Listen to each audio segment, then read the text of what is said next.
మనకి England test ఓడిపోయినందుకు బాధ లేదు, కానీ మనకి 5 సెంచరీలు కొట్టారు చూసా.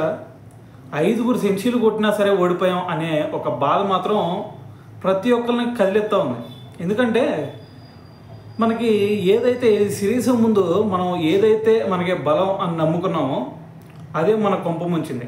సో మనం ఏం మాట్లాడుకున్నాం, మన బౌలింగ్ చూస్తే ఎక్సలెంట్గా ఉంది, కొంచెం బ్యాటింగే అంత ఎక్స్పీరియన్స్ బ్యాట్స్మెన్స్ లేరు, సో కొంచెం బ్యాటింగ్లో లోపాలు కనిపించవచ్చు అని అనుకున్నాం. కానీ మ్యాచ్ కంప్లీట్ అయిన తర్వాత చూస్తే మన ఇండియన్ టీంలో లోపాలు ఏదన్నా ఉందా అంటే అది ఫస్ట్ బౌలింగ్, దాని తర్వాత వచ్చేసరికి క్యాచ్లు అని చెప్పాలి. సో క్యాచ్లు మరీ దారుణం భయ్యా. ఇన్ని క్యాచ్లు వదిలేస్తే ఇంకెలా గెలుస్తాం? సో ఇది చూస్తే నాకు అంతకుముందు ఇది సెహ్వాగ్ని, గంభీర్ని వీళ్ళందరినీ MS ధోని అప్పుడు పక్కన పెట్టాడు.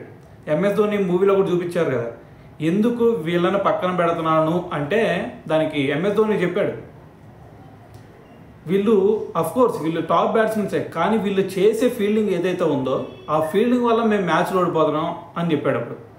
అప్పుడు ధోని ఎందుకు చెప్పాడు అనేది ఇప్పుడు అందరికి అర్థమై ఉండిద్ది నాకు తెలిసి. అయితే మరి ఇదంతా పక్కన పెడితే మనకి ఇక్కడ ఒక టెస్ట్లో అత్యధిక సెంచరీ కొట్టి కూడా ఓడిపోయిన టీం ఏదన్నా ఉందా అంటే అది ఫస్ట్ ప్లేస్లో ఇండియన్ టీమే ఉంది.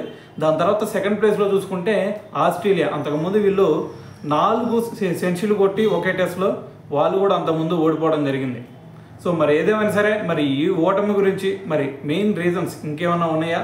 ఒకవేళ ఉన్నాయి అనుకుంటే కింద కామెంట్ చేయండి.